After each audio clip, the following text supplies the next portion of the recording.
Now, most people think these are the types of reps that will give you results, but in reality, it's these type of reps that will give you results. And although it's important to push yourself, you don't necessarily always have to go to failure with every single set of every exercise that you do.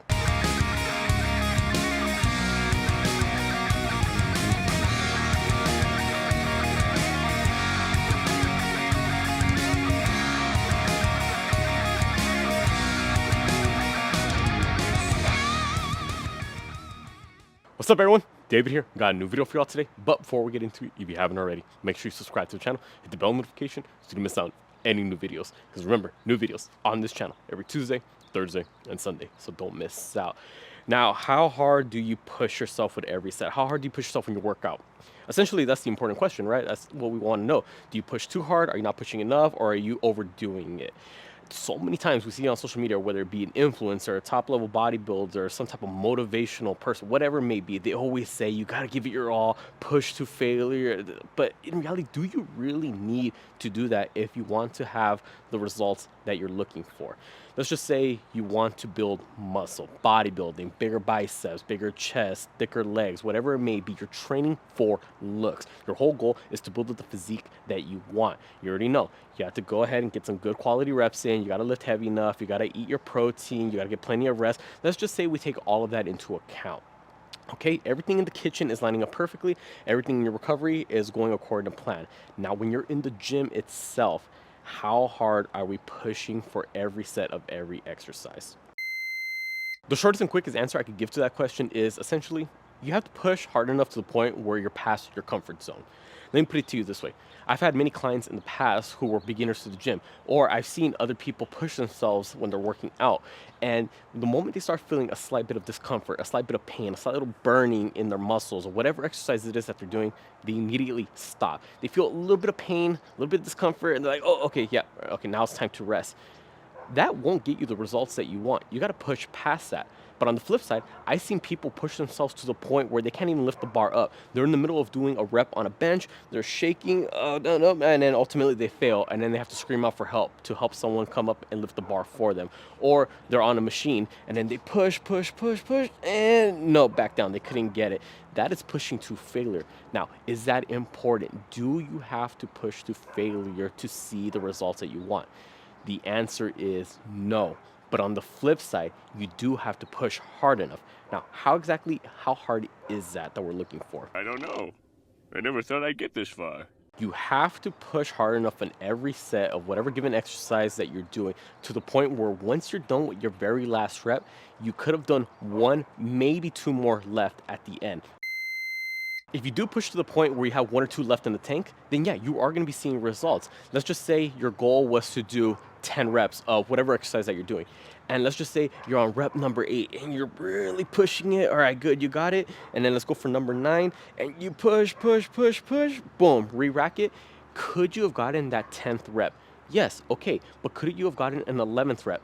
Probably not. That's that sweet spot that you're going to be aiming for. So again, you don't have to go to failure. You don't have to push yourself overboard to see the results that you want. But at the same time, you don't want to stop the moment you feel uncomfortable. There's that nice in between. But here's the thing. Does it mean you should never go to failure? Absolutely not. I'm telling you to push each set to the point where you have one or two reps left in the tank.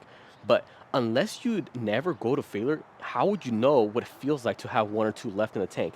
I would always say it's good to occasionally go to failure, push absolutely to the limits, whether it be on your squats, your RDLs, your rows, your pressing, your curls, your extensions, whatever it may be. Occasionally, you do have to take some sets to failure, so that way you know what it feels like. Let's just say you failed on rep number 8. Okay, now, what does rep number 5 leading up to that rep feel like? What does rep number 6 feel like? What does number 7 feel like? And what does number 8 feel like? You have to push to failure occasionally so that way your mind and body can get used to feeling what it's like to push to that point. If not, how are you supposed to know when 1 to 2 reps of failure feels like? It's like, okay, yep, I feel good. Stop right there. Yeah, I feel like I could have gone 1 or 2. Okay, yeah, maybe you could have done 1 or 2, but at the same time, maybe you could have done 3, 4, 5. You need to know what it's like to push to that point where everything's starting to hurt, everything's starting to burn. But at the same time, the form is not falling apart. That's something we should never sacrifice. You should never sacrifice your form in the hopes of getting extra reps. Why? That's how injury happens. No. We want to make sure we get good quality reps, and we want to make sure we're doing everything accordingly and make sure we're feeling it in the right muscle groups. Let's just say you're benching, okay, and it's starting to burn, it's starting to hurt, but you want to do more reps, and all of a sudden now we're flaring the elbows out, now we're feeling pain, we're no longer feeling it in our chest, but now we're feeling it in our actual shoulder joint. At that point, yeah, you need to stop. You do not want to sacrifice form. Push your sets to the point where it hurts, but it's the muscle burning, because you're applying that stimulus to it, you're applying that pressure, that tension to make it grow, but the form is still intact. You never want to run the risk of getting injured. Now, some of you might be stuck in your own ways and you still want to go to failure every set. Okay, go for it, but let's put it this way. There's certain exercises where if you go to failure, it's going to give you a hard hit throughout the rest of your workouts. Let's take things like barbell back squats. That exercise, if you push it to failure, don't tell me you're going to recover in time. You push real hard to failure on squats, you're going to feel fatigued the rest of the workout. Okay, your body just can't recover that much that fast, especially if you're limited on time. However, there are exercises such as calf raises, such as leg curls, things like that, your hamstrings, calves, where you can push to failure. Why? Because those muscles don't take quite as long to recover. If you do want to be the type of person that wants to push to failure of every set, just know that's going to hinder the following sets, because now you're going to be spending even more time recovering, and depending on how good your cardio is, depending on how good of shape you are, that could be majority of your workout. You might not even be able to get as many sets as you want, good quality working sets as you want, because your body is just so, it's so busy recovering from that last set you took to failure. But if we would have only done that set to the point where we only had 1 or 2 left in the tank, now you would have spent less time recovering, and now that extra time that you saved could be spent pushing towards another set. So that's why I would caution about pushing to failure on certain exercises. For me personally, squats are definitely a big one. Barbell bench press actually is a big one too, where if I push to absolute failure, my chest is just fried. But there are other things, like if I do curls, if I do triceps like that, maybe even just like some type of shoulder press, all those things, I can push to failure because those muscle groups don't require as much to recover in between sets. To wrap up this video, I just want to put it to you this way. Think of your body as a car, and when you're driving that car, that's your body working out. How far do we drive the car before we have to stop and refuel? Same thing with your body. How hard do we push yourselves before you have to stop and rest for the next set? When you're pushing hard on your sets, you don't want to drive it all the way to failure all the time. Same thing with your car. You don't want to drive it all the way to the point where you run out of gas. No. How far do you drive your car? You drive your car far enough until the gas tank is almost empty, and then you refuel. Same thing when you're working out. You drive your sets all the way until you completely give up, and then you rest. Treat your body the way you would your car. All right? Don't push it all the way to the end, because then just how your car will get stranded in the middle of nowhere because you ran out of gas. Boom. With your workout, boom, you ran out of energy. There goes your set.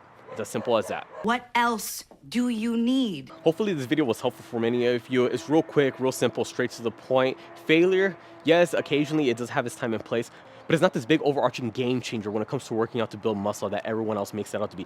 No, you do not necessarily always have to go to failure. However, you do want to push yourself past your comfort zone when it comes to your sets if you want to see the muscle growth that you want to achieve. Go ahead and comment down what are your thoughts on training to failure, if you're someone who does it and if it benefits you, or if you're someone who doesn't do it and what are your pros and cons towards it. Let's try to hear everyone's perspective. Also, comment down below any other video suggestions you'd like to see me do, whether it be about mindset, motivation, nutrition, diets, workouts, programs, whatever it is, comment down below. I'd be more than happy to help y'all out. Be sure to subscribe not just to my channel, but my girlfriend's channel, our couple's channel, so you don't miss out on any new videos. Because remember, new videos on this channel every Tuesday, Thursday, and Sunday. So don't miss out. And then Instagram and TikTok, same thing. Be sure to follow me on my accounts, girlfriend's accounts, couple's accounts. I put all the links down in the description below. With that being said, I'll catch y'all next time.